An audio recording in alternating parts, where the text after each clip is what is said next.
Well, the presence of Scarlet Witch means there must be something to see, and what there is to see is a compressed S-ray. So the takeaway from this code is that logical shift right logical by immediate, is associated with the right shift operator on unsigned values. So that's what we saw before. Surly was here when we were using unsigned values.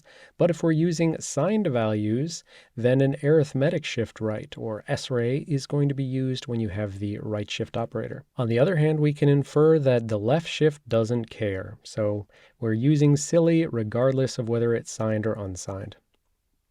So here's our new instruction, S-ray and S-ray. So these are the only three instructions that you'll find in the RV64i that have the exact same names as you find over in the RV32i, because everything else, you're just using the 32-bit version and it's behaving the correct way based on either, the size that's being specified for loading and storing, or based on just using xregs or things like offsets that don't really care.